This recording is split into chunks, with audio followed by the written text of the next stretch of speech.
The dust swirled like angry ghosts around Miriam Langley's worn boots as she stepped off the stagecoach in Dust Hollow.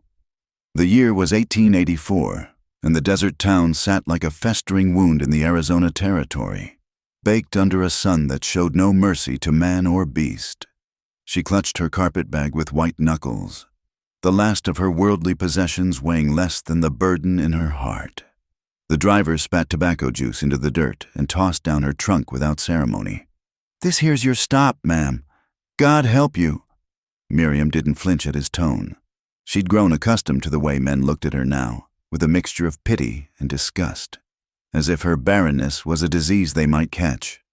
Word traveled fast on the frontier, faster than a woman trying to outrun her shame.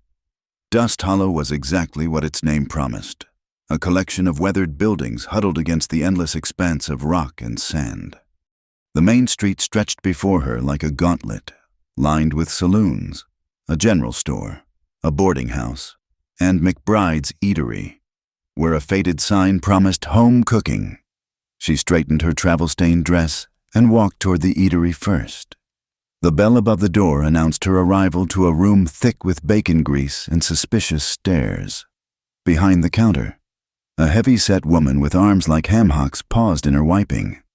"I'm looking for work," Miriam said, her voice steady despite her racing heart. "I can cook, clean, serve tables. I'm not afraid of hard work." The woman's eyes narrowed, taking in Miriam's wedding ring, still worn despite everything.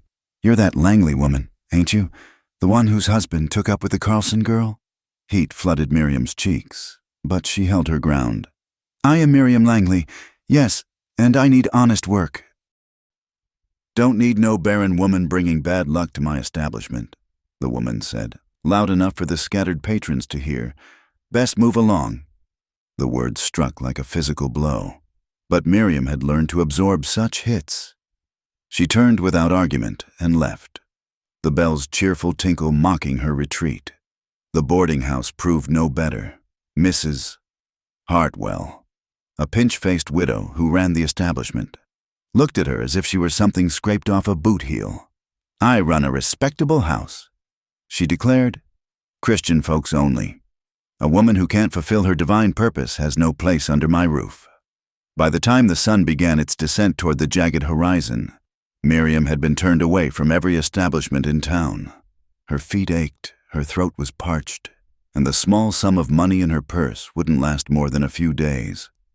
She found herself at the edge of town, where the buildings gave way to scrub brush and boulder fields.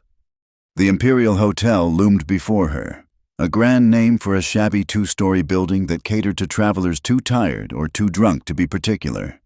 The proprietor, Josiah Meeks, was a greasy man with wandering hands and whiskey breath. He looked her up and down like a horse at auction. "Might have work for you," he said, his smile revealing several gold teeth. "Cleaning rooms, washing linens.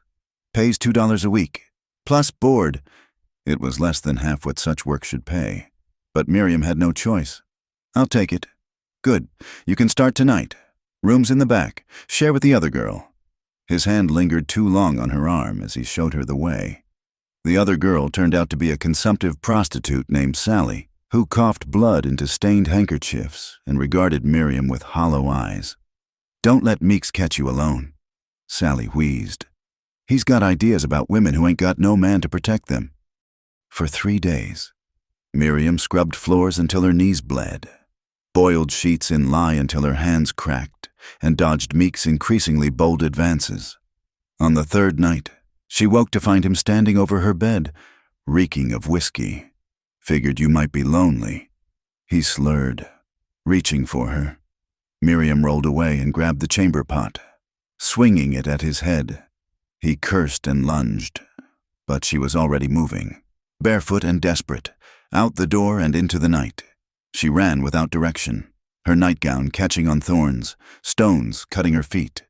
The town lights faded behind her as she plunged into the wilderness, preferring the honest danger of the desert to the predators wearing human faces. The moon was new, leaving only stars to light her way. She stumbled through arroyos and over rocks, driven by fear and a wild desire to simply disappear. to let the desert claim her and end this miserable existence.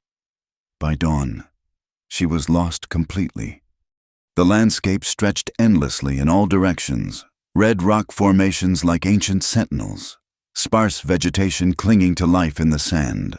Her throat was swollen with thirst, her feet leaving bloody prints on the stones. The sun climbed mercilessly. Miriam found meager shade beneath an outcropping and curled into herself, finally allowing the tears to come. They were a luxury she couldn't afford, precious moisture lost, but she couldn't stop them.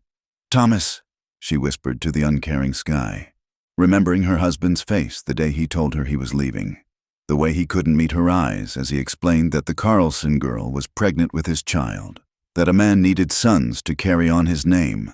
The irony wasn't lost on her. She'd been a good wife, faithful and loving, keeping his house and warming his bed for 7 years. But her womb remained empty, while other women, younger women who smiled at her husband in church, swelled with life. The sun reached its zenith. Miriam's lips cracked and bled. Delirium crept in at the edges of her vision. She thought she saw Thomas standing before her, but it was only a twisted juniper tree. She tried to rise and continue walking, but her legs buckled. This is how it ends, she thought with something almost like relief. No more shame, no more pity, no more pretending that she was anything more than a broken vessel. She crawled into a narrow canyon, seeking deeper shade, and collapsed against the cool stone wall. Her eyes closed, and she surrendered to the darkness creeping in from all sides. She didn't hear the soft footfalls approaching, didn't see the tall figure that emerged from the shadows like part of the landscape itself. Taza had been tracking a wounded deer when he saw the vultures circling. In this hard country, such birds usually meant death, and death meant investigation. It could be an animal, could be an enemy, could be something else entirely. What he found was something else indeed. The white woman lay crumpled in the canyon like a broken doll. Her pale skin burned angry red, her breathing shallow and labored. Her feet were torn and bloodied, her clothes little more than rags. He approached cautiously. White women meant trouble. Their men would come looking, would blame the nearest Apache for whatever befell them. But this one was alone, had been alone for some time judging by her condition. Taza crouched beside her, noting the wedding ring, the quality of what remained of her nightgown. Not a working woman, then not one of those who serviced men in the frontier towns. This was something different. She stirred when he touched her shoulder, her eyes fluttering open, gray eyes, like storm clouds. They focused on him with difficulty, widening with fear when she registered his Apache features, his long black hair, the knife at his belt. "No," she croaked, trying to pull away but too weak to move. He held up his hands, showing them empty. "No hurt," he said in his limited English. "You die here, I help." She stared at him, perhaps too delirious to fully grasp her situation. Then her eyes rolled back, and she went limp again. Taza made his decision. He lifted her easily. She weighed no more than a child, and began the journey back to his dwelling. It sat at the forest's edge where the desert gave way to pines, far from both the white settlements and his own people, who had cast him out after he refused to surrender to the reservation life. The woman remained unconscious as he carried her through hidden paths known only to him. She murmured occasionally, calling for someone named Thomas, sometimes weeping without waking. His shelter was simple but sturdy, a traditional wickiup reinforced with salvaged lumber, hidden in a grove of cottonwoods near a small spring. Inside, he laid her on his own sleeping furs and began the work of keeping her alive. He bathed her burnt skin with cool water, dribbled moisture between her cracked lips, applied a paste of aloe and herbs to her wounds. She fought him in her delirium, weakly pushing at his hands, but he persisted with patient gentleness. Night fell. He built a small fire and continued his vigil, studying her face in the flickering light. She was not young, perhaps 30 summers, with lines around her eyes that spoke of laughter and sorrow in equal measure. Her hands were work-rough but well kept, Her hair, where it wasn't matted with sand and sweat, was the color of autumn grass. She woke properly near dawn, her gray eyes clearing as they fixed on his face. He expected screaming, panic, the usual reaction of white women to finding themselves in the care of an Apache warrior. Instead, she simply stared at him with a kind of weary acceptance. "Am I dead?" she asked. He shook his head and offered her a cup of water. She drank greedily, then seemed to remember herself and sipped more slowly. "Why?" she asked when the cup was empty. He understood the question, though he had no good answer. Why save her? Why bring trouble to his door? He shrugged and refilled the cup from his water jug. For 2 days, she drifted in and out of consciousness. He fed her broth made from rabbit and wild herbs, changed the dressings on her feet, and maintained a respectful distance when she was awake. She watched him warily but made no attempt to leave, possibly because she was too weak, more likely because she had nowhere to go. On the 3rd day, she was strong enough to sit up and take stock of her surroundings. He watched her catalog the sparse furnishings, the weapons hanging on the walls, the complete absence of another human presence. "What's your name?" she asked finally. "Taza. I'm Miriam." She paused, then added with bitter humor, "Miriam Langley, though I suppose that name doesn't mean much anymore." He nodded, though he didn't understand her meaning. White people's names were strange things, changing with marriages and divorces and other complications. That night, the rains came. They sat in awkward silence as water drummed on the roof, the fire crackling between them. Finally, as if the darkness made it easier, she began to speak. She told him about Thomas, about the 7 years of trying for a child, about the doctors who poked and prodded and declared her womb inhospitable to life. She spoke of the pitying looks of other women, their bellies round with promise while hers remained flat. She told him about the Carlson girl and the day Thomas left, about her journey to Dust Hollow and the humiliations that followed. "I ran into the desert to die," she concluded, staring into the fire. "And you robbed me even of that." He was quiet for a long moment, then spoke in his halting English. "Death easy, living hard. You strong enough for hard?" She looked at him then, really looked at him, perhaps seeing him clearly for the first time, a man probably 40 years old, with deep lines carved by sun and sorrow, powerful hands that had shown her only gentleness, and eyes that held their own shadows. "I don't know," she admitted. "I don't know anything anymore." He nodded as if this was a perfectly reasonable answer. Then he rose and prepared his own bedroll on the opposite side of the fire, giving her the privacy of the shelter's depths. As she settled into the furs that smelled of pine smoke and something uniquely male, Miriam wondered at the strangeness of it all. A week ago, she'd been scrubbing floors in a cheap hotel, dodging the grabbing hands of a man who saw her as fair game. Now she lay in the shelter of an Apache warrior who treated her with more respect than she'd known in months. The rain continued through the night, and for the first time since Thomas left, Miriam slept without dreams.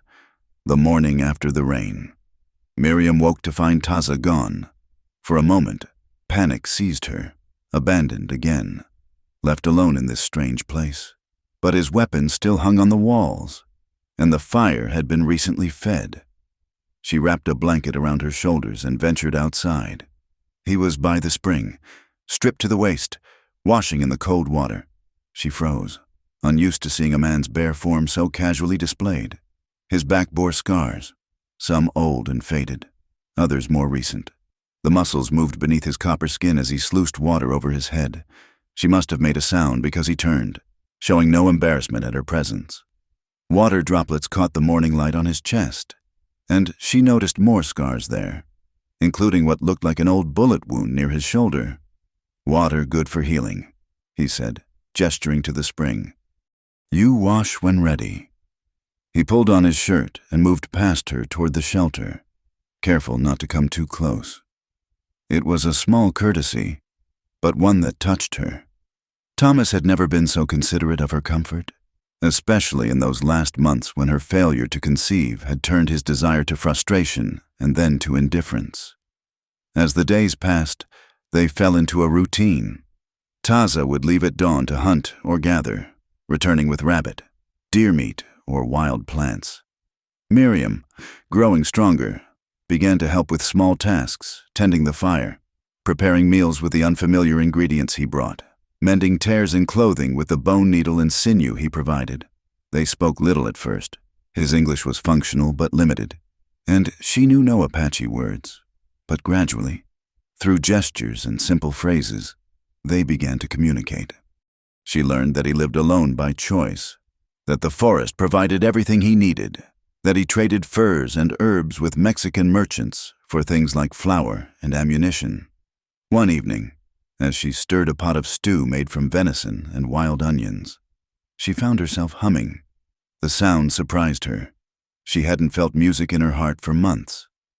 Taza looked up from the arrowhead he was napping, his expression unreadable. "Sorry," she said, falling silent. "No," he said. "Is good. My woman sang too." It was the first time he'd mentioned having a woman. Miriam waited, but he returned to his work without elaborating. She resumed her humming, softer now, and thought she saw his shoulders relax slightly. That night, as they sat by the fire, he surprised her by speaking unprompted. Her name was Ayana, he said, staring into the flames.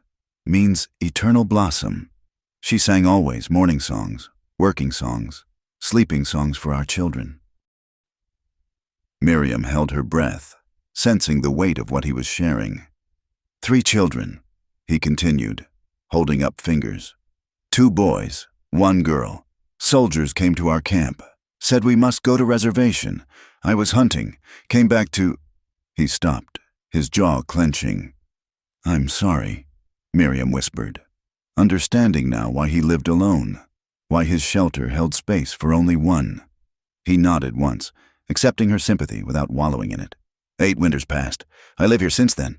Better alone. "Is it?" she asked before she could stop herself. "Better alone." He looked at her across the fire, and she saw her own loneliness reflected in his dark eyes. "Was," he said simply. "Until you."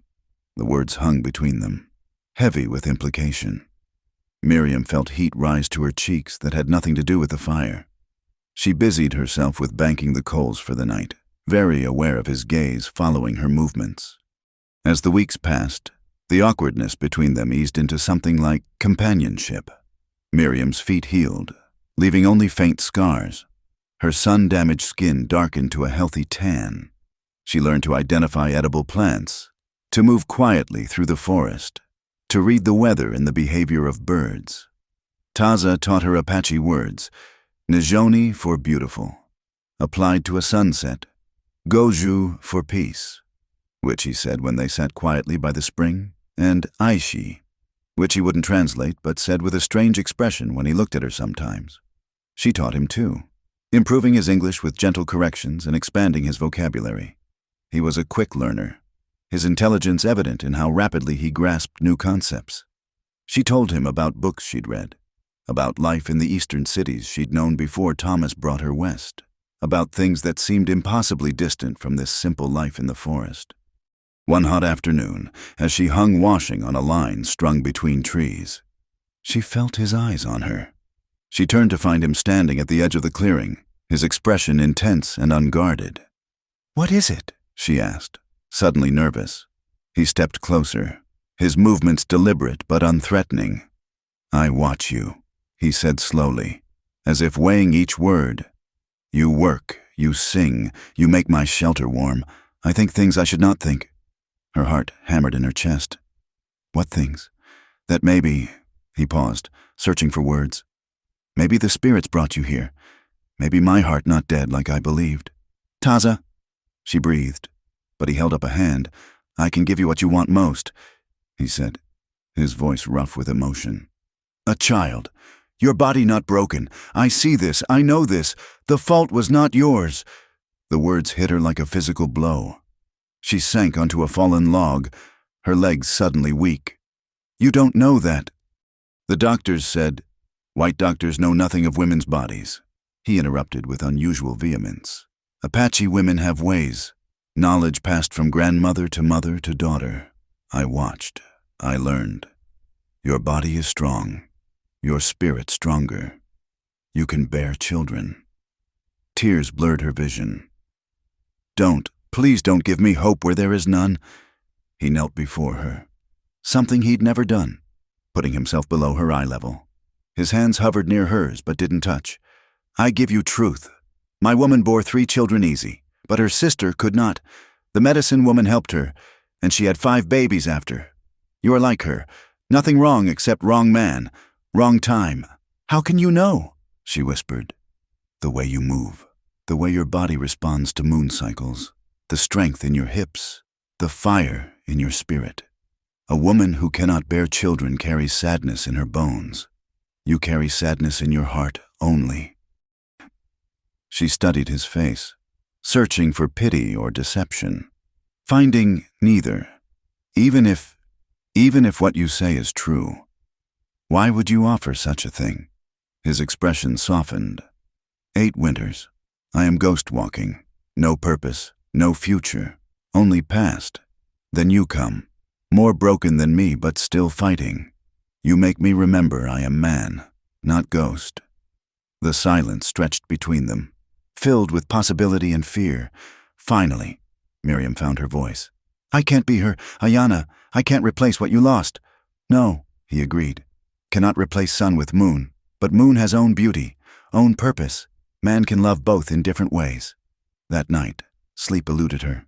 She lay in the furs, acutely aware of Taza's presence across the shelter. His offer echoed in her mind, not just of a child, which seemed impossible despite his certainty, but of something more, a connection, a future, a reason to keep living that went beyond mere survival. She thought of Thomas, of the marriage bed that had become a place of monthly disappointment and recrimination, how he'd gradually stopped touching her except for perfunctory attempts at conception, timed to her cycle like a farmer planting crops, how she'd felt her womanhood wither under his frustrated sighs and turned backs. Here was a man offering not just his seed, but his faith in her body's capability. The irony wasn't lost on her. An Apache warrior believed in her more than her Christian husband ever had. As dawn broke, she made her decision.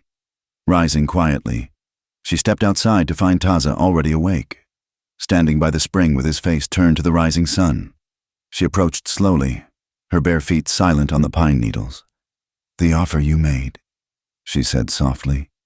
Did you mean it? He turned to her, his expression grave. Apache do not speak empty words about such things. I'm afraid, she admitted, afraid to hope again, afraid of what this means, what we would be to each other.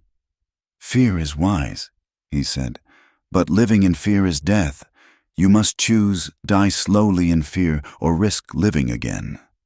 She thought of the nights she'd contemplated ending her life, of the bitter taste of laudanum she'd almost swallowed before fleeing west. Here in this wild place, with this unlikely man, she'd found something she'd thought lost forever, the desire to wake up tomorrow. I choose life, she whispered. He nodded solemnly, then surprised her by taking her hand, the first time he'd deliberately touched her since carrying her from the desert. His palm was calloused but warm, encompassing hers completely.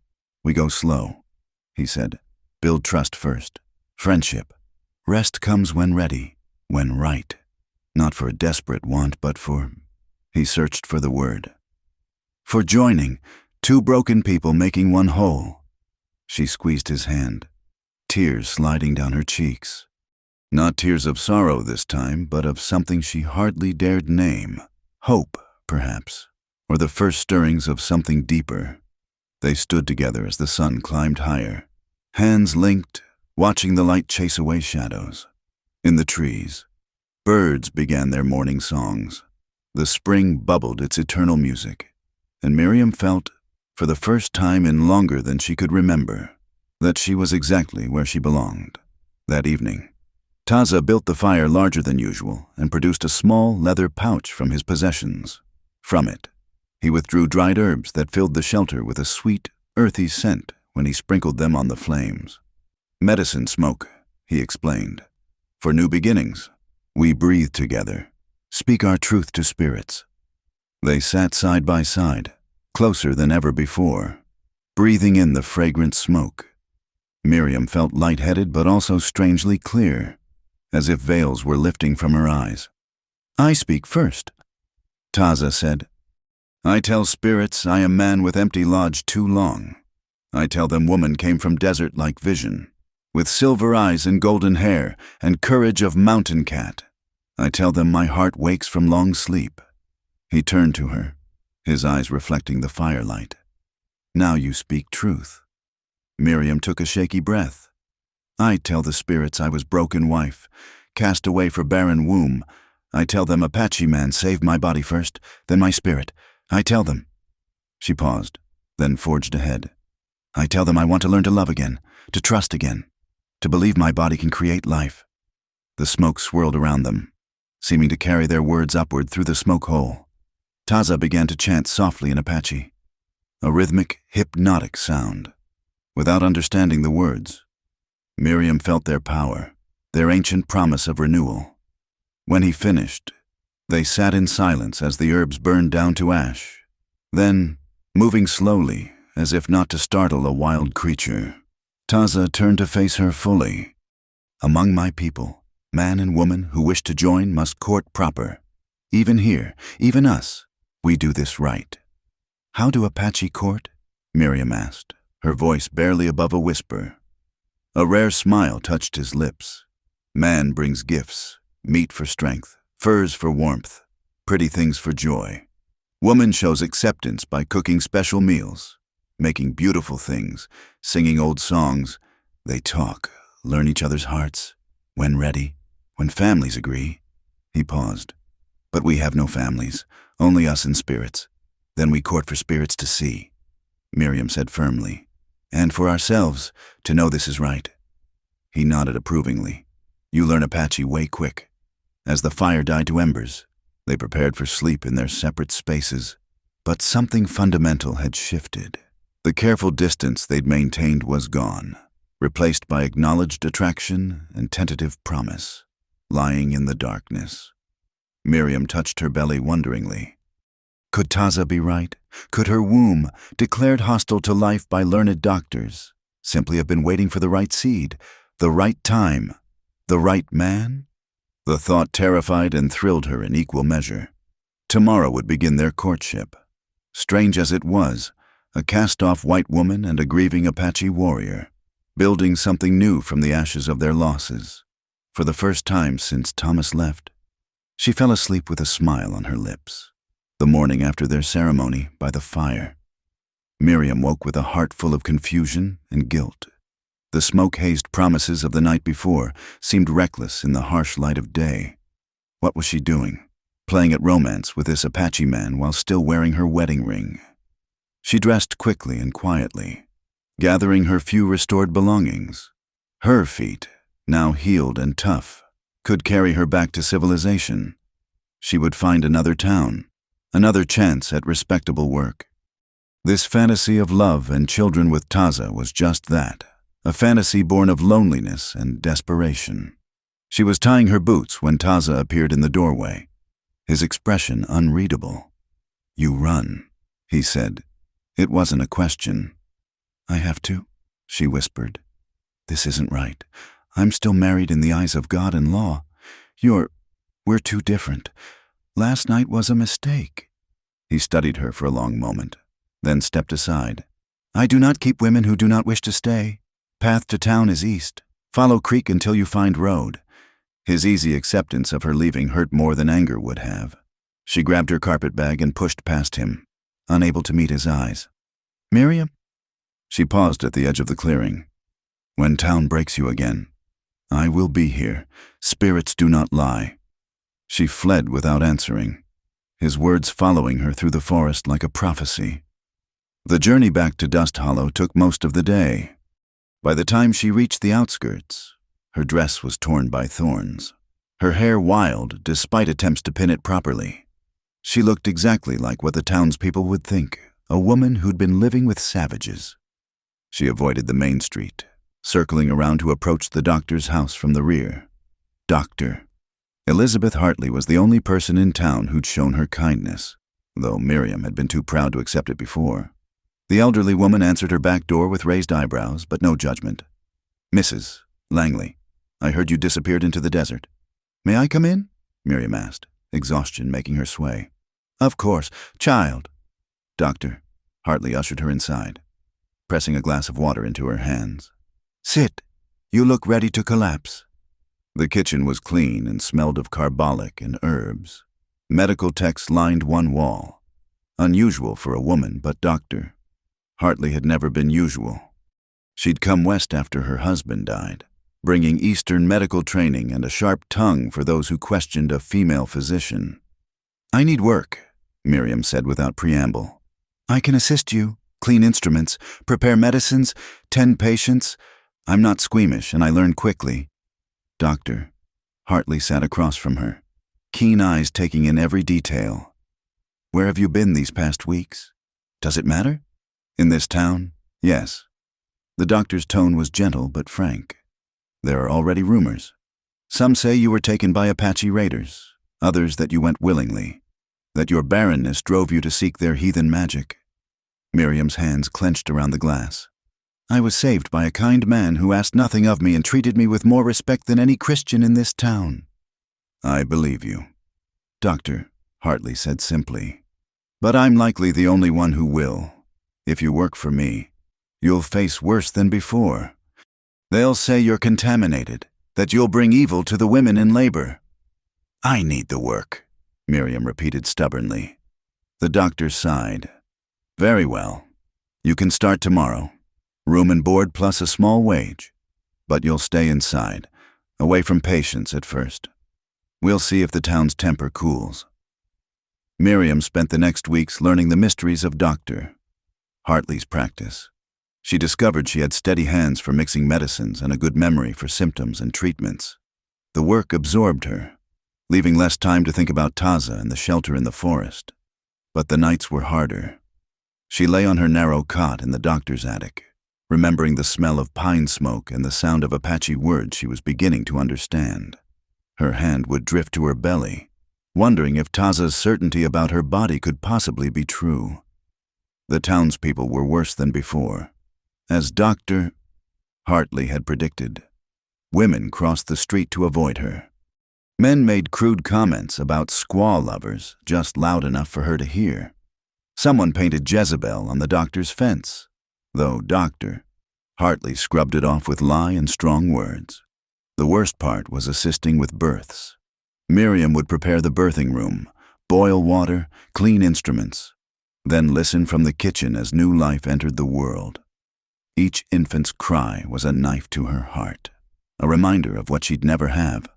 One night, after a particularly difficult birth where the mother hemorrhaged badly, Miriam found herself sobbing in the supply room. Dr. Hartley found her there, surrounded by bottles of laudanum and tinctures.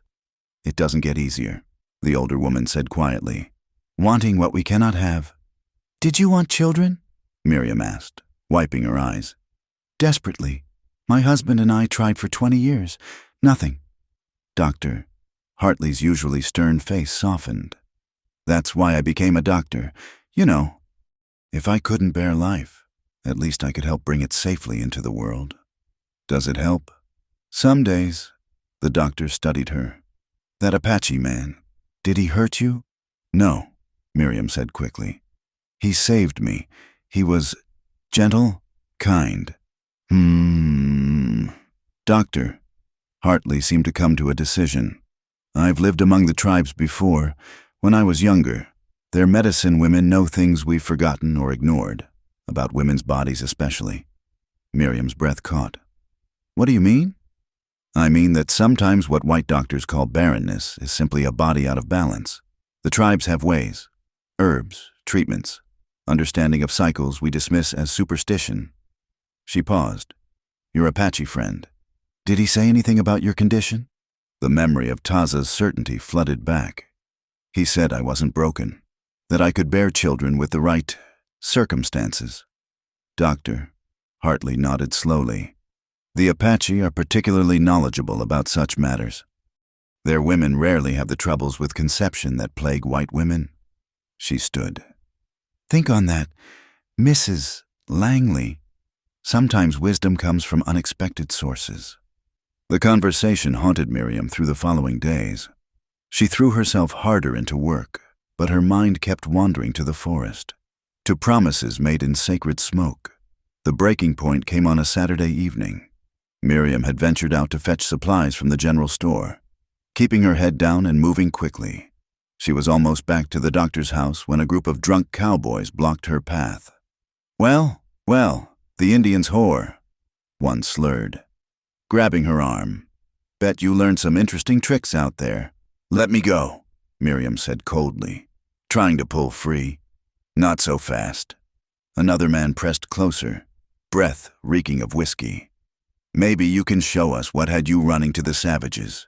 Heard Barren women get real desperate for a man's touch." Hands grabbed at her, tearing her sleeve. She screamed, but the street was empty, everyone safely inside for supper, just as panic truly set in. A war cry split the air. Taza seemed to materialize from shadow, moving with lethal grace. His knife flashed, his fists struck with precision. Within moments, 4 men lay groaning in the dirt, and a 5th was backing away with hands raised. "You touch her again, you die," Taza said, his English clear and cold as winter ice. The cowboys scrambled away, shouting threats about bringing the law. Taza ignored them, turning to Miriam with concern. "You hurt," she was shaking, her torn sleeve fluttering. "No, How are you here?" "I trade in town sometimes. Saw you walk by." His eyes were fierce. "This how they treat you? This your civilized Christian town?" Before she could answer, Sheriff McKenna arrived with several deputies, guns drawn. "Drop the knife, Apache," the sheriff ordered. Taza complied slowly, keeping his hands visible.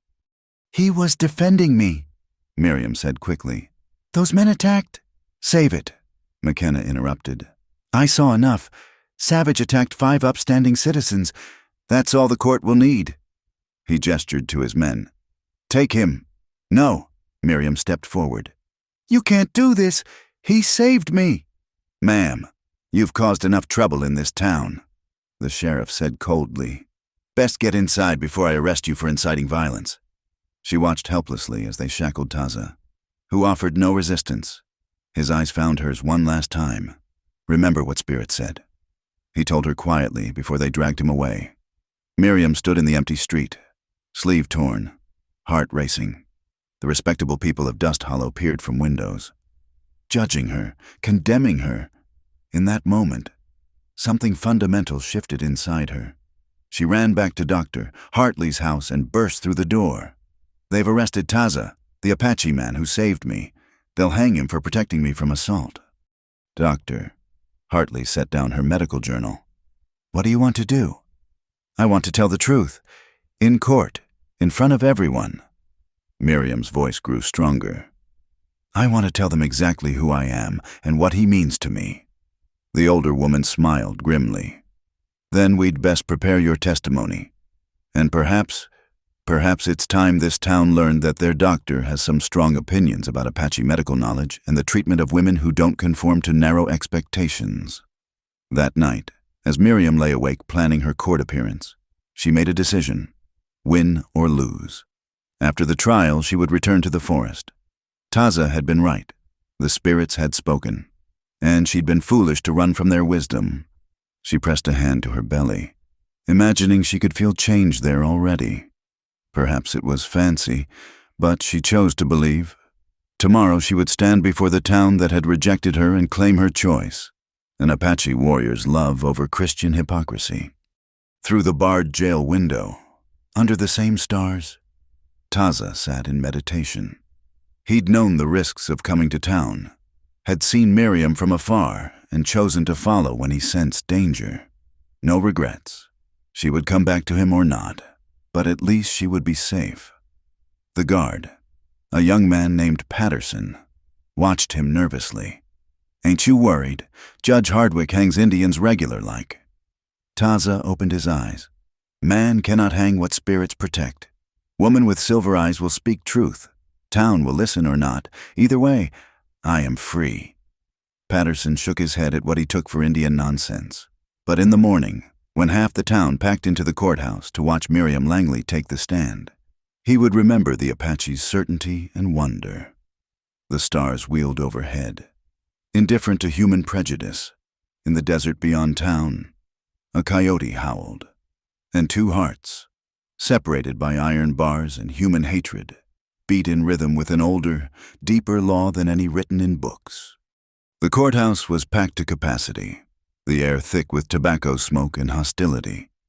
Judge Hardwick, a stern man with mutton chops and a reputation for harsh sentences, gavelled the proceedings to order.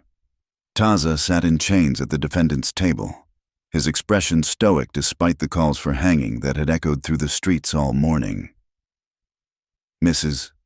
Langley, you may take the stand," the judge intoned.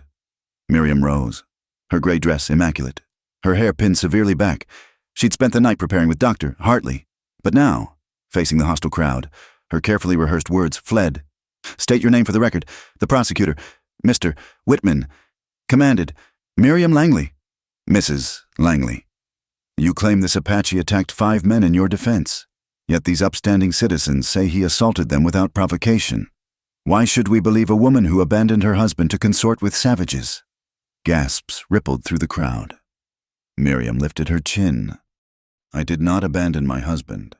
He left me for another woman who could give him children. And yes, when I fled into the desert to die, Taza saved my life. He nursed me back to health, showed me kindness when this Christian town showed me only contempt." "So, you admit to living with this heathen?" "I admit to accepting shelter from a man who asked nothing of me, who treated me with more respect than those 5 upstanding citizens who grabbed me in the street, tore my clothes, and suggested they could cure my barrenness through assault." The crowd murmured uneasily. Some of the women looked troubled, perhaps remembering their own encounters with drunk cowboys. Judge Hardwick frowned. "Are you saying you wish to press charges against these men?" "I'm saying that Taza defended me from attack. He used only enough force to stop them. If protecting a woman from assault is a crime, then your law is worthless."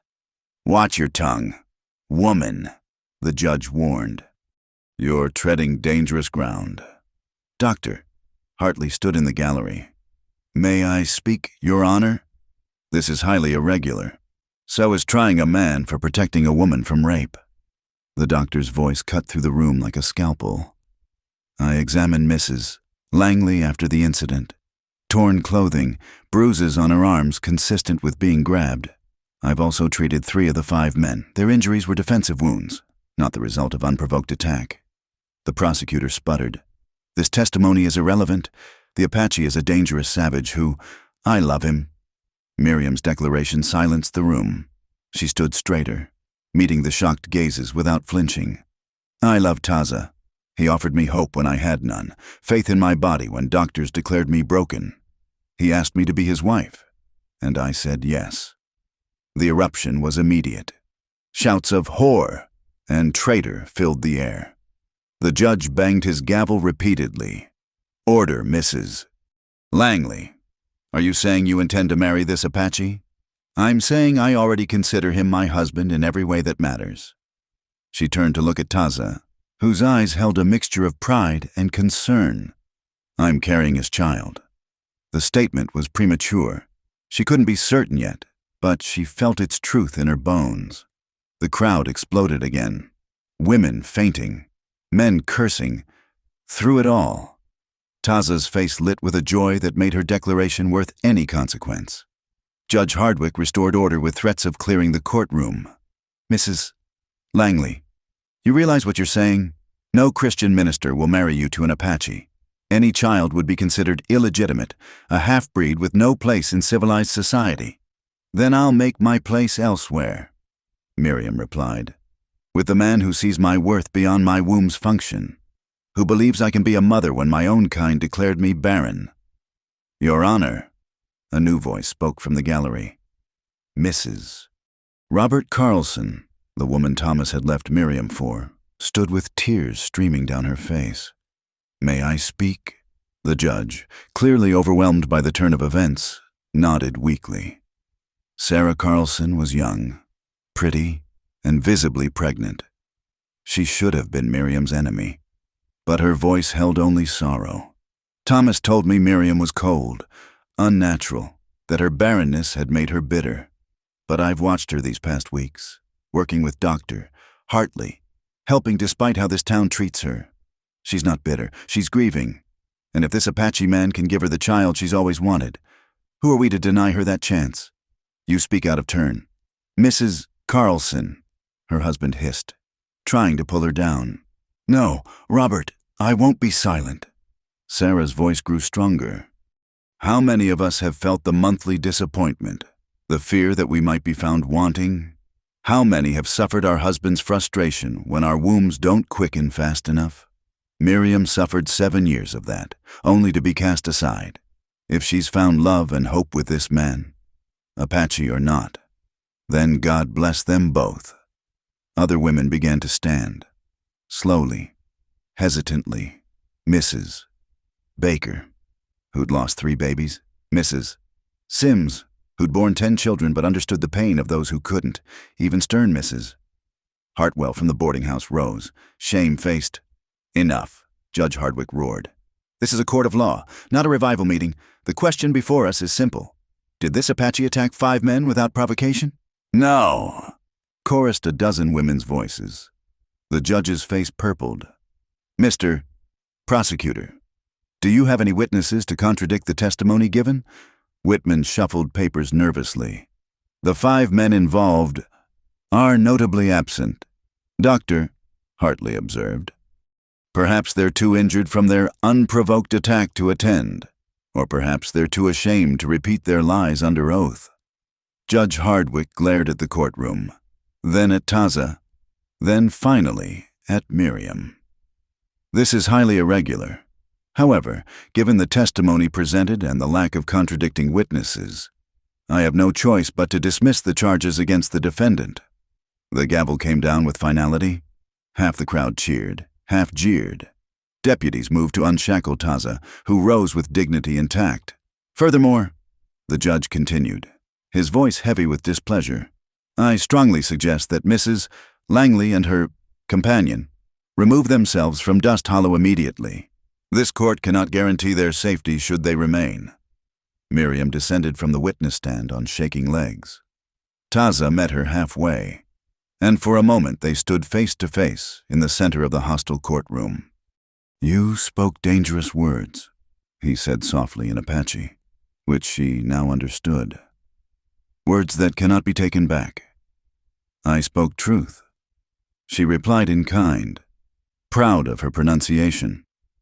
Do you reject me?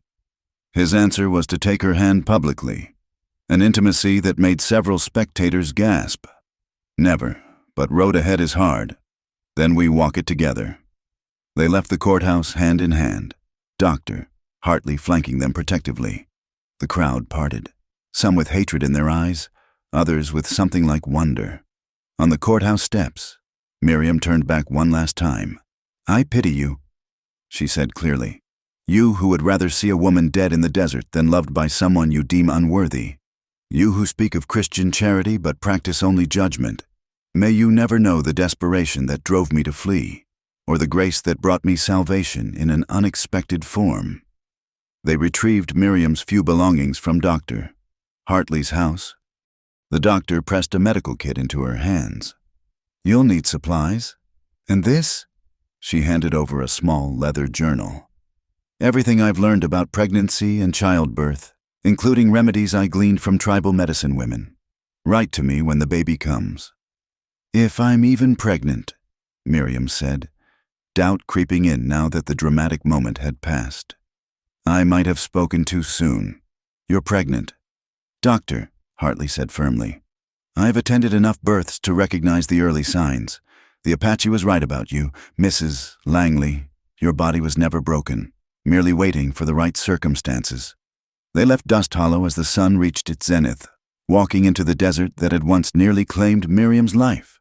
But now she walked with strong legs and a full heart, her hand in Taza's.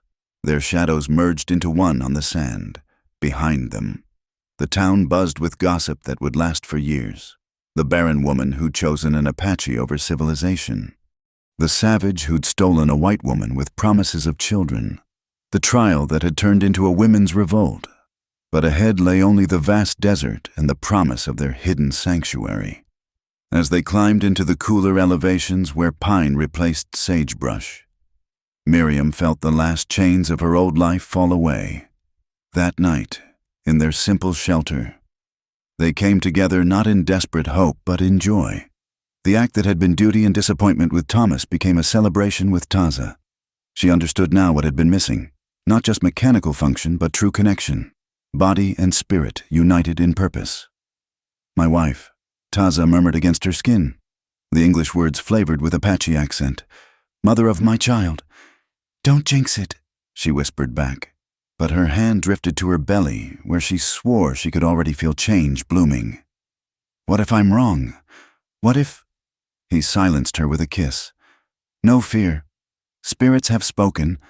I have spoken." "You have spoken before, whole town. Cannot take back such powerful words." She laughed, surprising herself. When had she last laughed in bed? When had physical intimacy last brought joy instead of anxiety? "Teach me," she said. "The Apache words for family, for love, for all the things we'll need to say to our child."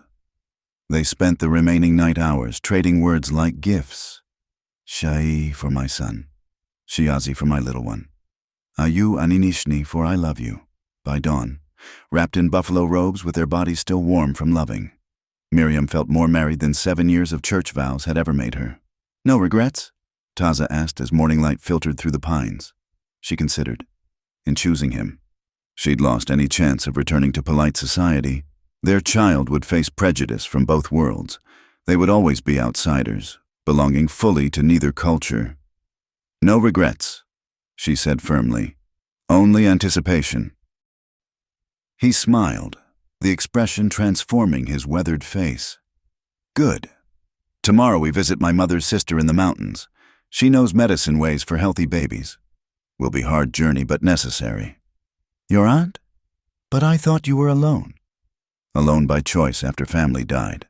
But for you, for our child, I reconnect with those still living.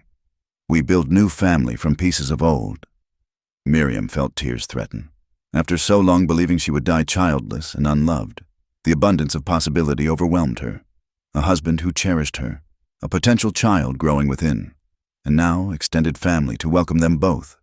"Thank you," she whispered, "for saving me in more ways than one." "We save each other," he corrected. "This is Apache way. No debts between husband and wife, only sharing of strength."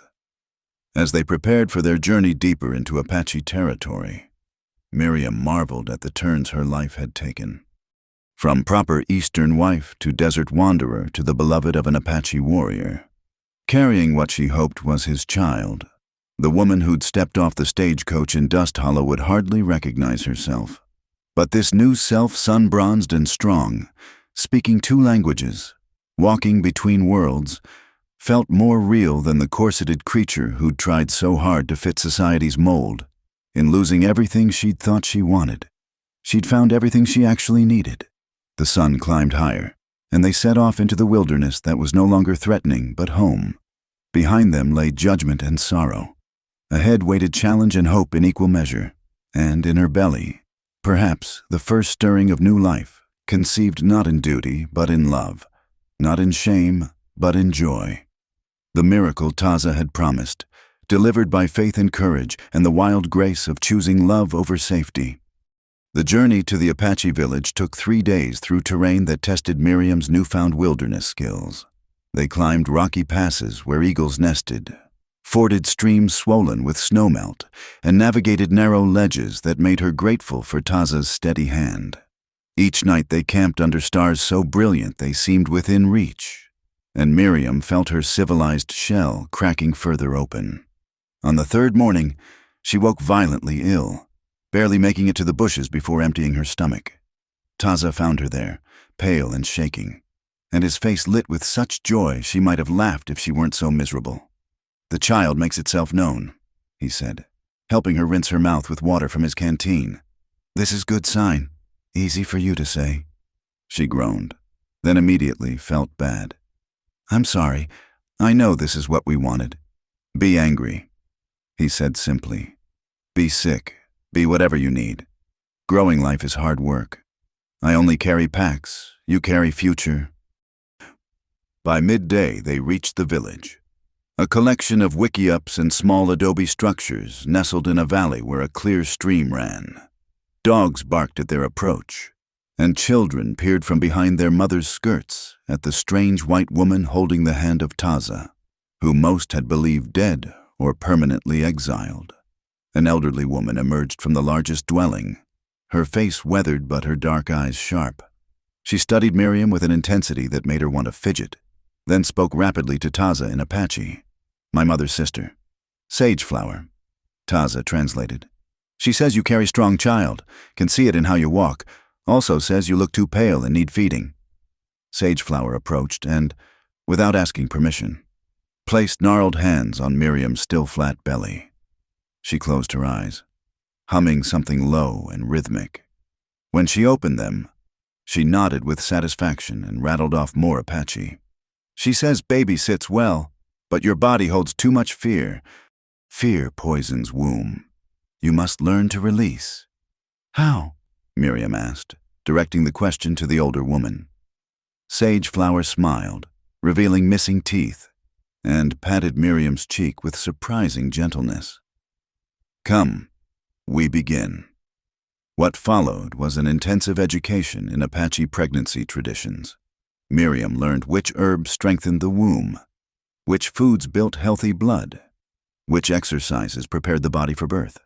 She participated in purification rituals, sweating in a small lodge while women chanted around her, releasing years of accumulated grief and shame through her pores.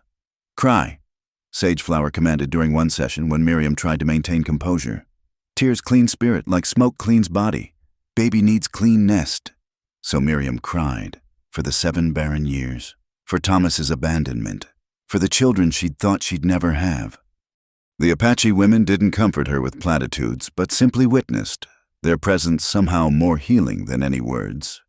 Between treatments, she helped with daily tasks, grinding corn, preparing hides, gathering plants.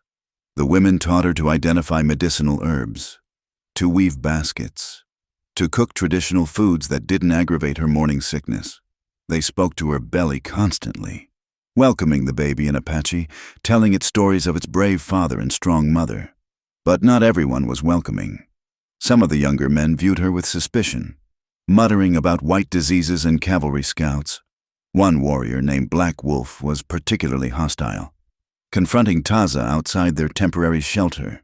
You bring danger to us, Black Wolf accused in Apache. Not knowing Miriam understood. Whites will come looking for their woman. You risk us all for your selfishness. She is my wife. Taza replied calmly. The child she carries is Apache. Would you turn away your own blood? Half-breed child will belong nowhere. Better it not be born. The words hit Miriam like ice water. She stepped into view, addressing Black Wolf in carefully pronounced Apache. My child will belong wherever there is love. If that is not here, we will make our place elsewhere. Black Wolf's eyes widened at her use of their language. Sageflower cackled from her doorway. White woman has spine. Good. Weak mothers make weak children. Over the following weeks, Miriam's pregnancy progressed with a mix of joy and discomfort. Her body changed rapidly. Tender breasts, thickening waist, a constant exhaustion battled by waves of restless energy. Taza watched the transformation with wonder, talking to her belly each night, telling the baby stories of its ancestors, promising to teach it to hunt and track and live with honor. One afternoon, while learning to tan a deer hide, Miriam felt the first flutter of movement inside her. She gasped, hands flying to her stomach. What? Asked Morning Dove, the young woman teaching her. Pain? No, Miriam breathed, tears pricking her eyes. Movement. The baby. It moved. Word spread quickly. Women gathered, each wanting to feel for themselves, sharing stories of their own first quickenings. Even some who'd been cool toward her warmed, recognizing the universal wonder of that first sign of life. That night, as she lay in Taza's arms, describing the sensation. Like butterfly wings, but inside. He wept openly for the first time since she'd known him. "My children before," he said hoarsely. "I was gone hunting when they first moved. Ayana told me after, but I never felt this gift, to be here, to witness all." He couldn't finish. Miriam held him as he grieved, understanding that joy and sorrow could exist in the same space, that their happiness didn't erase his losses, but existed alongside them. As her pregnancy advanced and her Apache improved, she learned more about Taza's past. His full name was Taza the Wolf Hunter, earned as a young warrior. He'd been next in line to become a chief before the massacre that took his family. His withdrawal afterward had disappointed many who'd looked to him for leadership. "You could return to that role," Miriam suggested one evening as they watched the village children play. "Be a chief again." "No," he said firmly. "That man died with my family. I'm different now. We make different path." She understood. She wasn't the same Miriam who'd arrived in Dust Hollow either. They were both remade by loss and love, creating something new rather than trying to reclaim the past. The question of where they would raise their child remained unresolved. The village offered community and tradition, but also danger if soldiers came searching. Their hidden shelter provided safety but isolation.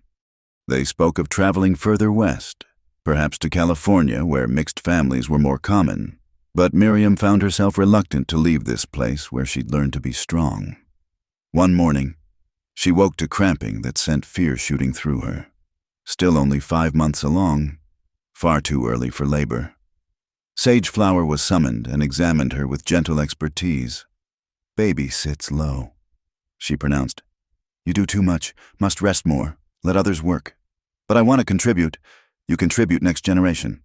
Sage Flower said sternly, "Is enough. Pride makes foolish choices." Confined to gentler activities. Miriam chafed at the restrictions but obeyed. Taza carved a cradle board for the baby, decorating it with symbols of protection. Women brought her soft rabbit skins for baby clothes, bone needles for sewing, advice that sometimes contradicted but always came from experience. The forced rest gave her time to think, sometimes too much time. Late at night, with Taza away on a hunt, old fears crept in. What if something went wrong? What if her body, after all this, still failed? What if the baby was born but didn't thrive? What if... Fear poisons womb, she reminded herself, breathing deeply as Sage Flower had taught her. But knowledge and practice were different things. The crisis came during a summer thunderstorm. Miriam woke to wetness between her legs and a deep, pulling pain in her back. In the lightning flashes, she saw blood on her hands and screamed. Sage Flower and Morning Dove rushed in. Taking charge with calm efficiency, they positioned her correctly, applied pressure to specific points, forced bitter tea between her lips. Taza arrived, soaked from rain, his face a mask of terror. "Stay back," Sage Flower ordered him. "This is women's work. You pace outside like proper father." But Miriam reached for him. "No, stay, please." He knelt beside her, gripping her hand as the women worked. Hours passed in a haze of pain and fear.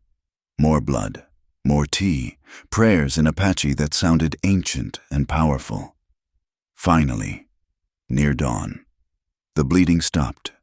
The baby still moved within her, fighter that it was. Sage Flower sat back on her heels, exhausted but satisfied. Crisis passes, but you must stay lying down for many days. No arguments. Miriam was too weak and grateful to argue. She spent a week flat on her back, allowed up only for necessary functions. Taza barely left her side, telling stories to distract her, singing soft Apache lullabies to calm both her and the baby. "I thought we'd lost it," she whispered one afternoon, the fear still fresh. "After everything, I thought..." "Our child is strong," he said firmly. "Like mother, survives desert and rejection and blood. Will survive birth too." Black Wolf visited on her 4th day of bed rest, bringing a small carved charm. "For the child," he said gruffly, "to make it strong. Half-breed or not, it fights to live." I respect this. It was as close to acceptance as they'd get from him, and Miriam treasured it as she slowly returned to limited activity. She noticed changes in how the village treated them. The near loss had somehow cemented their belonging. Women who'd kept distance now shared their own stories of difficult pregnancies. Men included Taza more in hunting parties and decision-making. "They see you are not playing at being Apache," Morning Dove explained. "You risk and suffer for child like any woman. Makes you real to them." Real? Miriam pondered that word. She'd never felt real as Thomas's wife, always performing the role of proper woman while hiding her monthly disappointments. Here, bloody and scared and fighting for her baby's life. She was more real than she'd ever been. The summer passed in careful rhythms. Miriam grew round and ripe, the baby active and strong within her. She learned to trust her body again, to see its changes as power rather than failure. Her Apache became fluent enough to joke with the children, to understand the subtle nuances of stories told around evening fires. One night, as autumn touched the mountains with gold, Sageflower pulled her aside. "Time comes soon for choosing. You birth here with us, or return to your hidden place." Miriam looked across the fire to where Taza taught a young boy to fletch arrows. "What do you think?" "I think baby comes when baby comes, wherever you are," the old woman said pragmatically. "But better to be surrounded by those who know what to do if things go difficult again." The memory of blood and fear decided her. "Here then, with you." Sageflower nodded approvingly. "Good. We prepare. This child, blessed by spirits, must be born properly into world." As Miriam's time approached, the village buzzed with preparation. A birthing lodge was prepared. Medicines gathered. The best midwives alerted. Even Black Wolf contributed, bringing a soft deer hide for the baby to be wrapped in. Miriam walked carefully through the village in the evening light, one hand supporting her heavy belly, the other held by Taza. She thought of Dust Hollow, of the women who'd stood up in court, of Dr. Hartley who'd given her a chance. Different kinds of courage, different forms of love. "No regrets?" Taza asked, echoing his question from months before. She felt the baby turn inside her, settling into position for its journey earthward. Her body, once declared hostile to life, now swelled with it. Her heart, once shattered, now beat in rhythm with two others, the man beside her and the child within. "No regrets," she said. "Only gratitude." The first labor pain came with the new moon, and Miriam knew with bone-deep certainty that her miracle was finally ready to be born. The contractions started at dusk, but Miriam said nothing until they grew regular and strong. She'd learned enough from the Apache women to know that first babies took their time, and she wanted to labor peacefully as long as possible. But when her water broke during the evening meal, there was no more hiding it. Sageflower took charge immediately, guiding Miriam to the birthing lodge they'd prepared. The space was warm and clean, with fresh pine boughs on the floor and herbs burning in a clay pot. Morning Dove and two other experienced mothers joined them, their presence comforting. "Walking is good," Sageflower instructed. "Baby comes easier if mother moves." So Miriam walked, circling the lodge, pausing to breathe through contractions.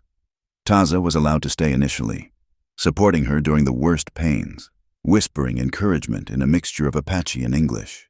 But as the night deepened and the contractions intensified, even his presence became too much. Miriam found herself retreating into an ancient space where only women belonged, where the work of bringing life required a particular kind of strength. "Go," she told him between pains. I need to do this part alone." He kissed her forehead and left reluctantly.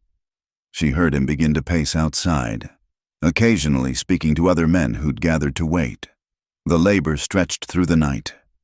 Miriam discovered reserves of endurance she hadn't known existed, drawing on months of preparation and the steady support of the women around her.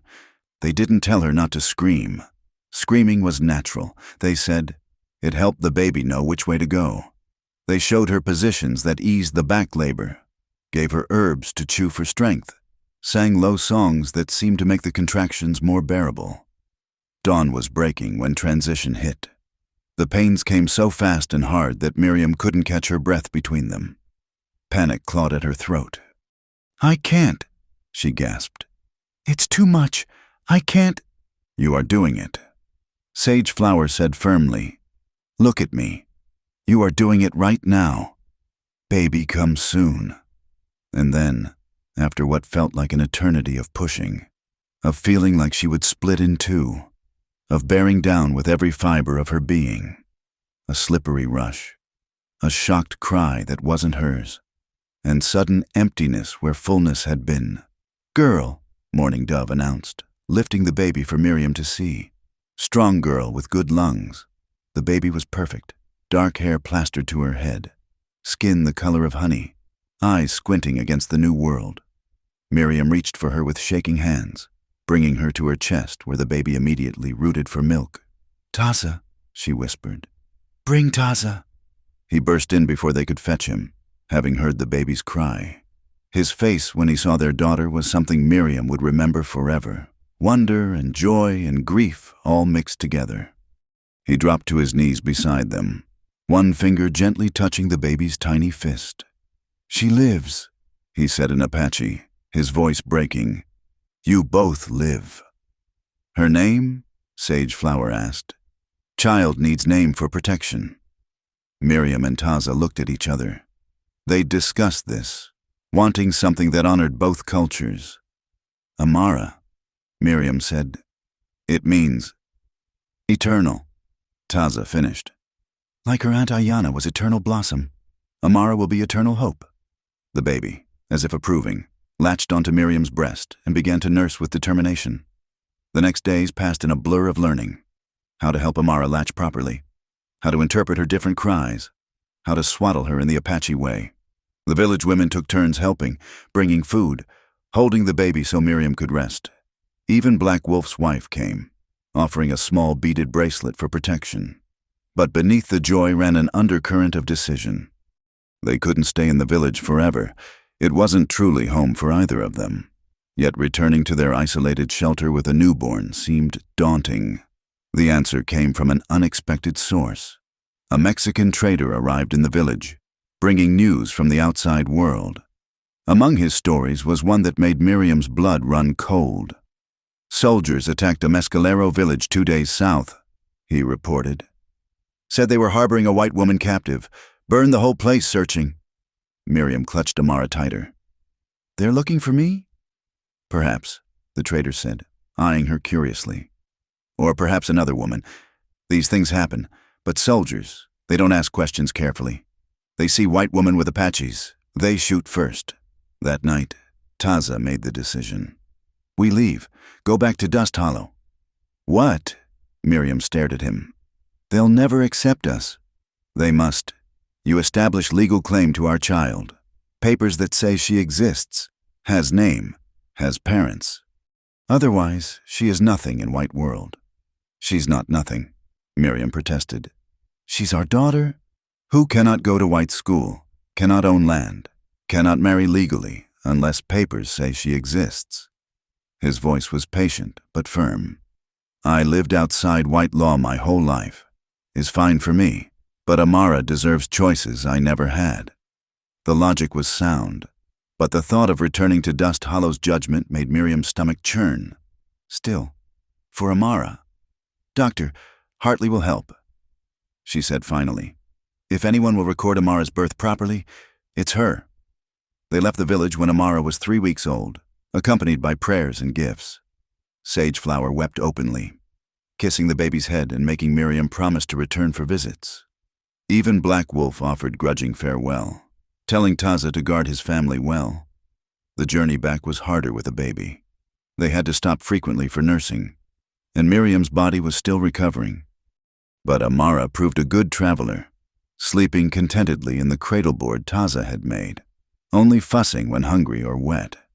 They approached Dust Hollow at sunset, the town looking exactly as Miriam remembered. Dusty, harsh, unwelcoming. But now she carried a baby at her breast and walked beside a man who'd proven his love 1,000 times over. The town's opinion seemed less important than it once had. "Doctor," Hartley answered her door with a gasp. Miriam, oh my dear, come in, come in. And this must be... She stopped, taking in the baby's features. She's beautiful. Her name is Amara, Miriam said. Amara Hope Langley. Not Langley. Taza corrected quietly. She takes father's name in Apache way. Amara Hope Taza. Doctor, Hartley nodded. I'll record it however you wish. But first, let me examine you both. Birth in an Apache village. I'm desperately curious about their methods. As the doctor checked them over, exclaiming over Miriam's excellent recovery and Amara's robust health, word spread through town. Within an hour, a small crowd had gathered outside. Let them wait. Doctor, Hartley said grimly, you're my patients and house guests. They can stuff their judgment. But Miriam was tired of hiding. No, they should see her. See us. We have nothing to be ashamed of. She stepped onto the porch with Amara in her arms. Taza beside her. The crowd fell silent, taking in the small family, the white woman they'd driven away, the Apache man who defended her, and the mixed-blood baby who was the result. This is our daughter, Miriam said clearly. Born of love, welcomed by both Apache and, I hope, by this town that's supposedly Christian. She deserves to exist in both worlds. Sarah Carlson pushed through the crowd, her own baby on her hip. She's beautiful, she said loudly. May I? At Miriam's nod. She peered at Amara's face. Look at those eyes. She'll be a heartbreaker. Other women began to approach, the maternal instinct overcoming prejudice, at least temporarily. They cooed over Amara's tiny fingers, her rosebud mouth, the way she gripped Taza's finger with surprising strength. Not everyone was won over. Some men muttered about mongrels and heathens, but Sheriff McKenna, perhaps remembering the courthouse drama, kept order with a stern presence. We need supplies, Miriam announced. Baby things, food, cloth. We'll pay fair prices to anyone willing to trade with us. It was a test, and slowly, people responded. The general store owner's wife brought out bolt of soft cotton. The baker offered day-old bread at discount, even stern misses. Hartwell approached with a knitted baby blanket. Mumbling something about Christian charity, they stayed 3 days at Dr. Hartley's, long enough to register Amara's birth officially, stock up on supplies, and establish that they wouldn't be run out of town again. Some citizens remained hostile, but enough showed grudging acceptance, or at least curiosity, to make occasional visits possible. You've changed things here, Doctor, Hartley said the night before they left. Made people think, even if they don't like what they're thinking. That's valuable. On their last morning, an unexpected visitor arrived. Thomas Langley stood at the door, hat in hand, looking older and worn. Sarah had left him, the doctor whispered, taken their son and gone back east. I heard you were in town, he said awkwardly. With a child? My daughter, Miriam said coolly. What do you want, Thomas? He stared at Amara, who was nursing contentedly. They say the Apache claims she's yours, but that's impossible. You can't what? Can't have children? That's what you believed. Miriam's voice was steady. Turns out you were wrong about many things. Thomas's face reddened. If you could have children all along, then our marriage ended when you decided I was worthless without a baby. When you took up with another woman. When you left me with nothing but shame. She stood, settling Amara against her shoulder. This child exists because her father believed in me when no one else did, because he saw me as more than a walking womb. Miriam, please, if I'd known... You'd have stayed out of duty? Had children with a woman you'd grown to despise? She shook her head. We both deserve better than that. I found it. I hope you do too. Taza appeared in the doorway, his presence ending the conversation. Thomas backed away, but not before taking one last look at the baby who might have been his in another life. Regrets? Taza asked quietly as they watched Thomas hurry away. None, Miriam said firmly. He gave me the greatest gift by leaving, the chance to find you. They left Dust Hollow that afternoon, but it felt different from their previous departure. This time they went by choice, with supplies and tentative connections to the community. Amara's birth certificate was tucked safely in Miriam's bag, legal proof of her existence in the white world. The journey back to their shelter was leisurely. Amara had found her scheduled nursing every few hours, alert periods where she stared at the sky with solemn gray eyes, deep sleeps that let them cover ground. Their wickiup had weathered their absence well, needing only minor repairs. Miriam was relieved to be back in the peaceful forest, away from judging eyes and complicated histories. Here, they could simply be a family, without the weight of two worlds' expectations.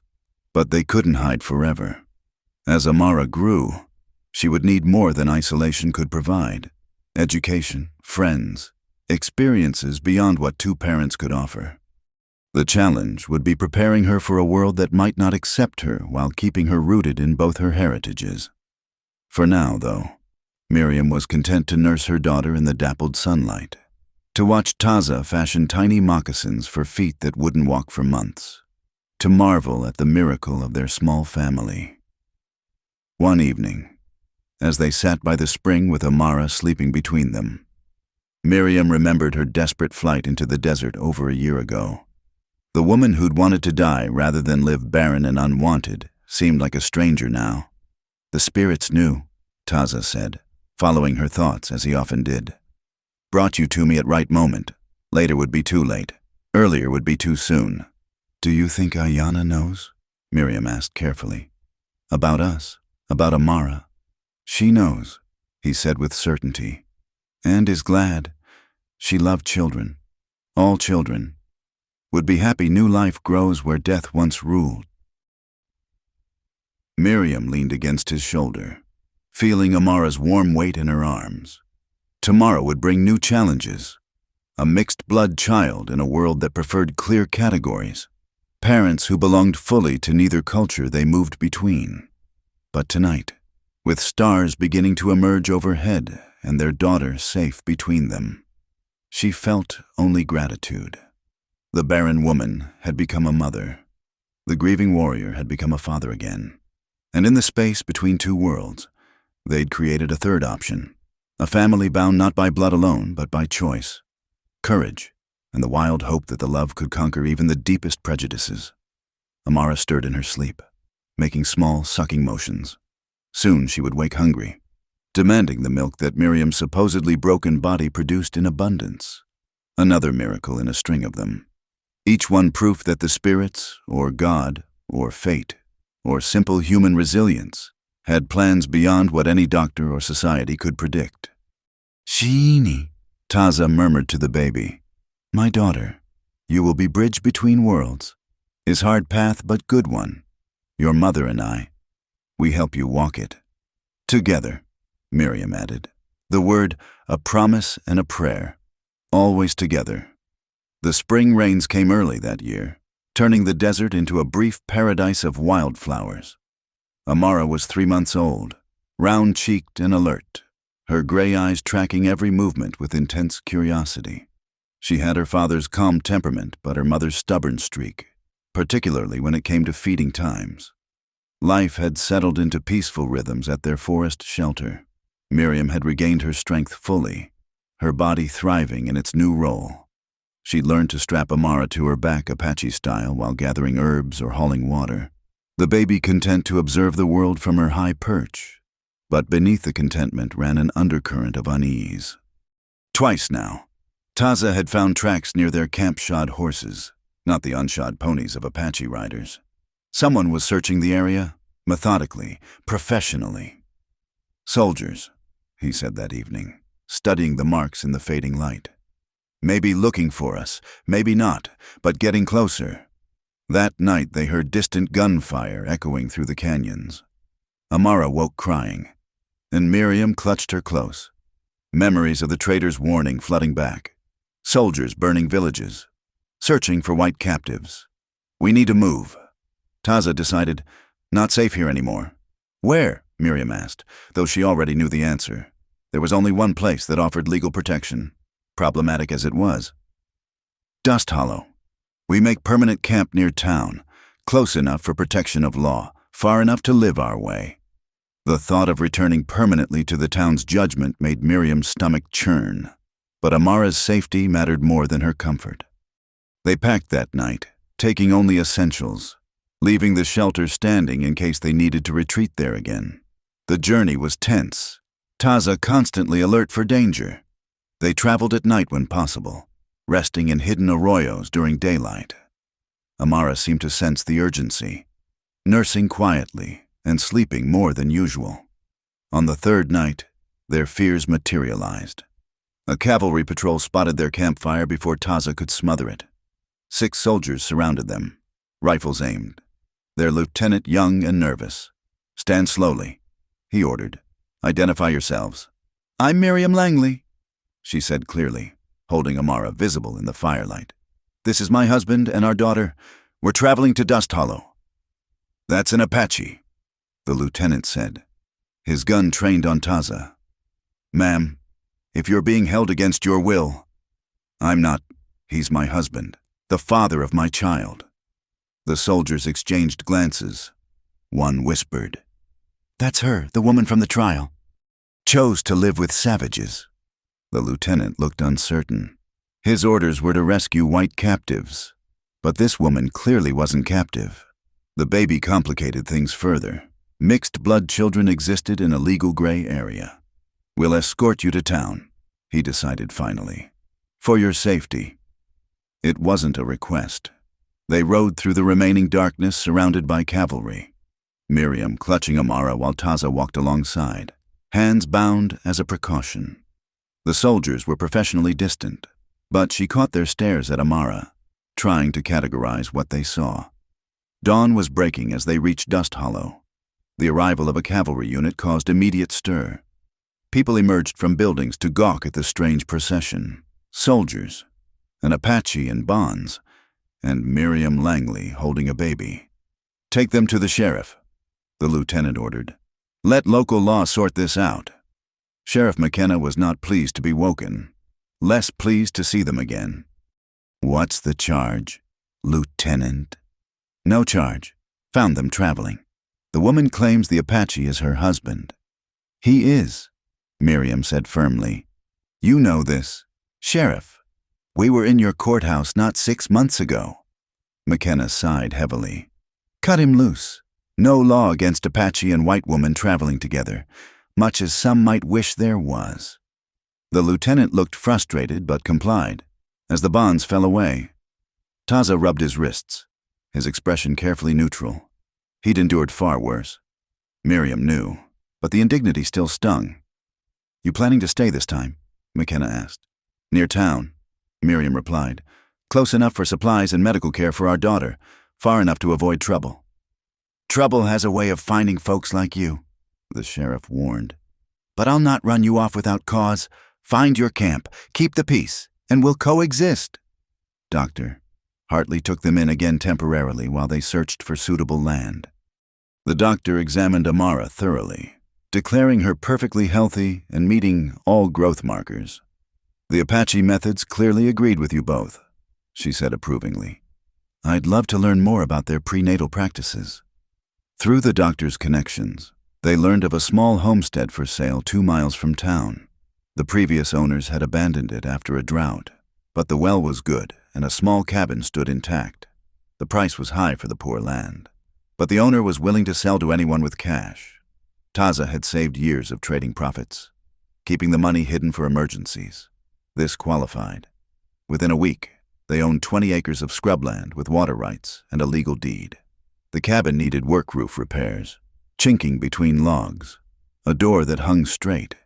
They labored together while Amara watched from her cradleboard, gurgling commentary. Slowly, the abandoned structure became a home. Miriam planted a kitchen garden with seeds doctor. Hartley provided, coaxing vegetables from the sandy soil. Taza built furniture from salvaged wood and begun raising a small corral. They would need horses eventually, for travel and trade. Their nearest neighbors, the Ostranders, kept suspicious distance at first. But when their milk cow birthed a breached calf, Taza's skilled hands saved both mother and baby. After that, Mrs. Ostrander occasionally left baked goods on their porch, though she never stayed to visit. Establishing their place in the community's margins required careful navigation. Miriam ventured to town weekly for supplies, Amara bound to her chest. The reception varied. Some merchants served her grudgingly. Others refused entirely. She learned who would trade fairly and who to avoid. One hot afternoon, she encountered Sarah Carlson at the general store. Thomas's former mistress looked exhausted, her own baby crying inconsolably. "Teething," Sarah said wearily. "Nothing helps." Without thinking, Miriam reached into her bag for the willow bark tincture Sage Flower had taught her to make. "Try this. Just a drop on the gums." Sarah hesitated. Then desperation won. Within minutes, her baby quieted. "What is that? It's miraculous." "Apache remedy. Works better than laudanum and safer too." Word spread about Miriam's knowledge of Indian medicine. Soon women were discreetly seeking her out for teething babies, difficult monthlies, persistent coughs. She never charged, but accepted trade when offered. Dr. Hartley encouraged this development. "You're bridging worlds with healing," she said. "Hard to hate someone who eases your child's pain." Not everyone softened. Reverend Michaels preached sermons about the corruption of Christian women by heathen influence. Some men muttered about property values falling with Indians nearby, but enough people tolerated them to make life workable. Amara thrived in her two-world existence. She heard Apache lullabies and English nursery rhymes, played with both carved wooden animals and a cloth doll Mrs. Ostrander eventually gifted. Her first word at 8 months was ama, which meant both mother in her garbled English and water in Apache, causing her parents to debate which she meant. The test came that winter when a fever swept through town. Children fell ill first, then adults. Dr. Hartley was overwhelmed, working until she collapsed from exhaustion. Miriam didn't hesitate. She bundled Amara and went to town, setting up in the doctor's kitchen to brew medicines. The Apache remedies Sage Flower had taught her. Teas for fever, poultices for congestion, herbs to prevent the illness spreading. "You're risking infection for yourself and Amara, Doctor," Hartley warned weakly from her sickbed. "These remedies work partly because we use them preventatively, too," Miriam replied, dosing herself and nursing the antibodies to Amara. The Apache know about building body's resistance. Taza joined the effort, his strong back hauling water and wood for the constantly boiling pots. Some families initially refused help from an Indian, but as children worsened, prejudice gave way to desperation. The night 5-year-old Emma Patterson's fever broke after 2 days of Apache treatment. Her father wept. "I was wrong," he told Taza. "You saved my little girl. I won't forget." Not everyone survived. 3 elderly residents and 1 infant succumbed despite all efforts. But the toll was far lighter than previous epidemics. As the fever passed, the town's attitude shifted subtly but significantly. Miriam was no longer that woman who lives with an Apache. She became the healing woman, called for births and illness, trusted with family remedies. Taza wasn't just the Indian, but the man who hauled medicine through blizzards to reach isolated farms. Spring returned, and with it, Amara's first birthday. They celebrated quietly at home, but Dr. Hartley insisted on a gathering at her house too. To Miriam's surprise, a dozen women attended, bringing small gifts and their own children to play. Watching Amara toddle between Apache and white women, babbling in a mixture of languages, Miriam felt hope blooming. Perhaps her daughter wouldn't have to choose between worlds after all. Perhaps she could help weave them together. That evening, as they walked home under stars, Taza carrying sleeping Amara, Miriam reflected on the year's journey, from desperate flight to building community, from barrenness to abundance, from isolation to carefully cultivated connection.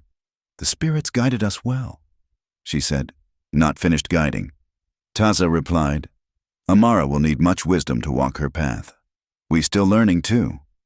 Indeed, challenges remained. Legal questions about inheritance and citizenship, educational decisions as Amara grew, the broader world's violence toward native peoples. But tonight, with their daughters safe between them and their modest home waiting, those battles felt manageable. A coyote called in the distance, answered by another. The desert that had nearly killed Miriam now felt like an old friend. Its dangers familiar. Its beauty constant. She'd learned its language as she'd learned Apache, through patient observation and respect. Next month, we visit the village. Taza said, Sageflower sends word she must see how her grandniece grows. Yes, Miriam agreed eagerly. She missed the women who'd taught her strength, wanted Amara to know them too. We'll bring medicine plants from here, trade knowledge both ways. It was the pattern they were building movement between worlds, carrying wisdom from each to the other. Amara would grow up truly bilingual, not just in speech, but in understanding. The first of what Miriam hoped would be many bridge builders. At their cabin, Taza lit the oil lamp while Miriam settled Amara in her crib. Simple domestic acts that held profound meaning for two people who'd thought such peace lost forever. Sing her the water song, Miriam requested. She sleeps better with Apache music. As Taza's deep voice filled the cabin with ancient melodies, Miriam prepared for bed, her movements efficient from practice. Tomorrow would bring its own challenges. Weather, prejudice, the ordinary difficulties of farming stubborn land. But tonight they were complete, a family forged from loss and reborn in love. The lamp guttered low as they lay together, listening to Amara's peaceful breathing. Outside, nightbirds called and wind whispered through sage. Inside, two hearts beat in rhythm, testament to the healing power of choosing hope over fear. Do you think she knows? Miriam asked softly. How special she is, how much she means. She knows she is loved. Taza replied, is enough for now. Rest she learns as she grows. Miriam smiled in the darkness, her hand finding his. The barren woman and the grieving warrior, now parents to a child who embodied possibility itself. Not the life either had planned, but perhaps the one they'd needed all along. Tomorrow the work continued, building bridges one relationship at a time, proving that love could transcend the artificial boundaries humans created. But tonight, they rested in the simple pleasure of survival become thriving, of a family complete and a future bright with promise. Amara sighed in her sleep, one small fist uncurling like a flower, and Miriam felt again that bone-deep certainty that had carried her through. This child would change things, not through grand gestures, but through her very existence.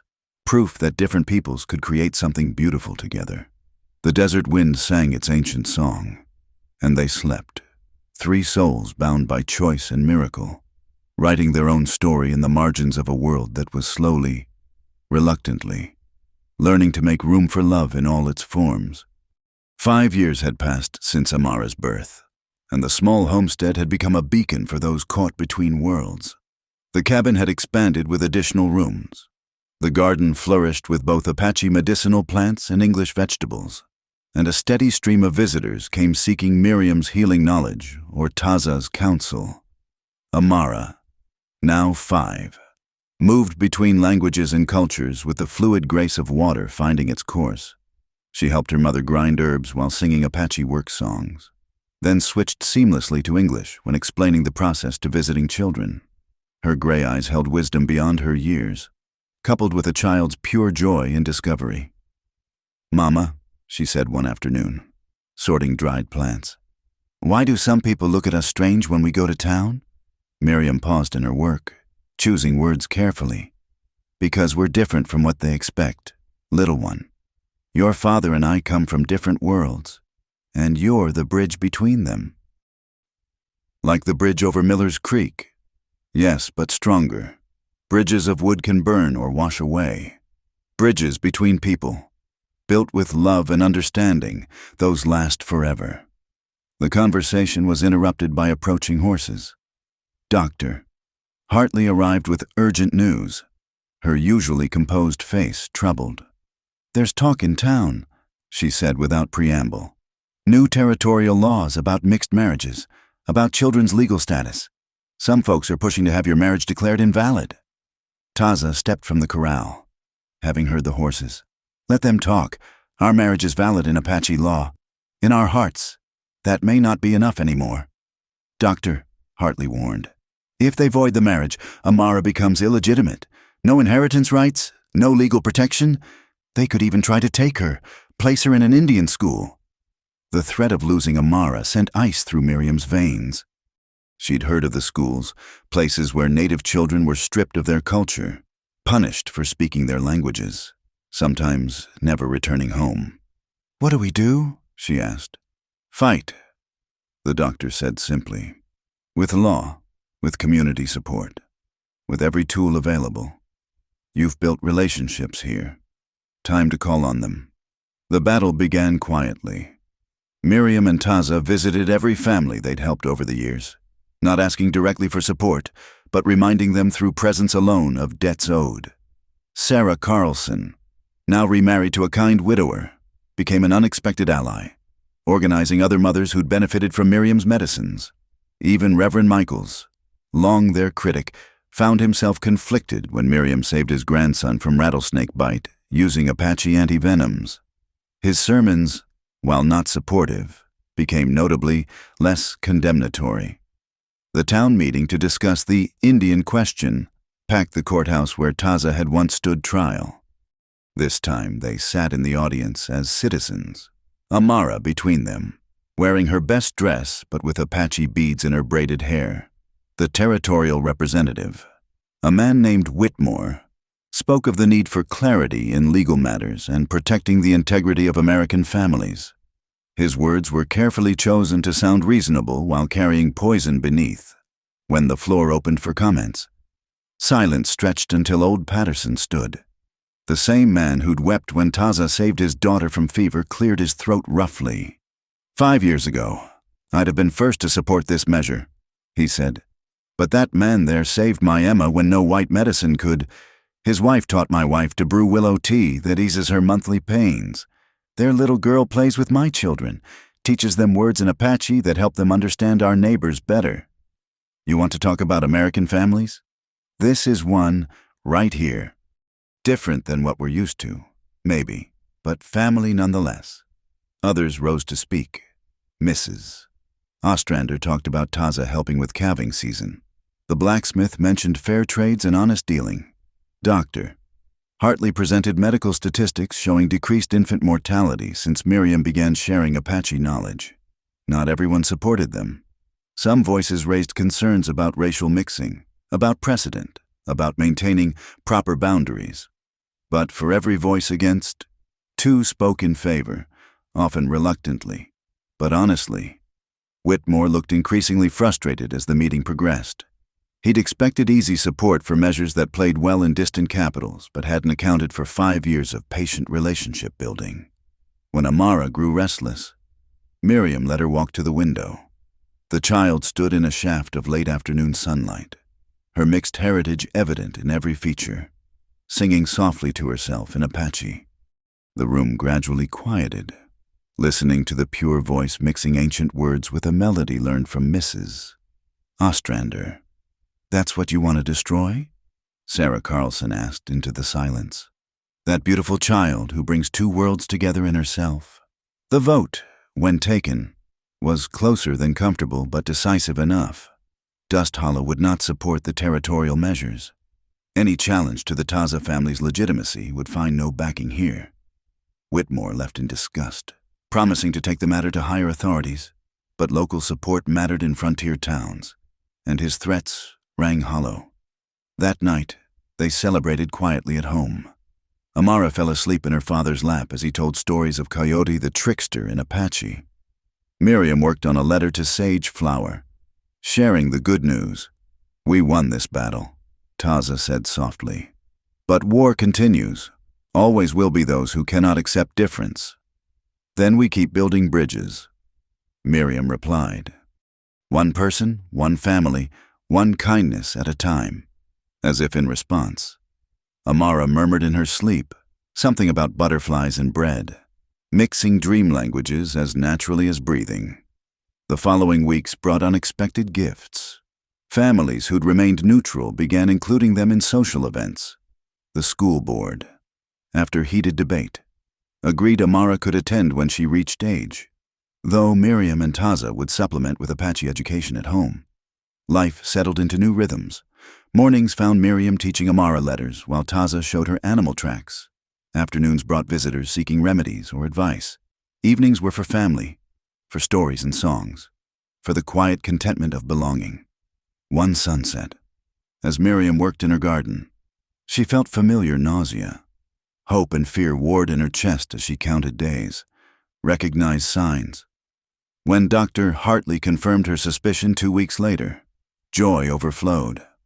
"Another bridge," she told Taza that night, his hand gentle on her still flat belly. "Another soul to carry both worlds forward. The spirits are generous." He agreed, wonder in his voice. Amara, told she would be a big sister, immediately began planning all she would teach the baby: Apache words and English letters, which plants healed and which hurt, how to track rabbits and bake bread. As stars emerged overhead, Miriam stood in her doorway, looking out at the land they'd claimed through persistence and love. From desperate flight to rooted belonging, from barrenness to abundance, from isolation to community. The journey seemed impossible in retrospect, yet here they stood. "M," Taza said, using his pet name for her. "You happy?" She turned to him, seeing in the lamplight the threads of silver now in his hair, the lines earned through laughter and worry, the eyes that still looked at her like she hung the moon. "Happy doesn't touch it," she said. "I'm whole. We're whole. And growing." He pulled her close, Amara wiggling between them, new life quickening below her heart. 4 souls in one embrace, proof that love could indeed conquer the artificial divisions humans created. Tomorrow would bring its challenges. The territorial government might try again. Prejudice wouldn't vanish overnight. The work of building understanding between cultures was generations long, requiring patience they might not always possess. But tonight, in their cabin on the edge of 2 worlds, they were simply family. Apache and white, traditional and modern, native-born and immigrant, all the categories that were supposed to divide them instead wove together into something stronger than any single thread. Amara yawned hugely. "Story time?" "Which story?" Miriam asked. "The one about the woman in the desert and the warrior who saved her." Miriam smiled, settling into her chair.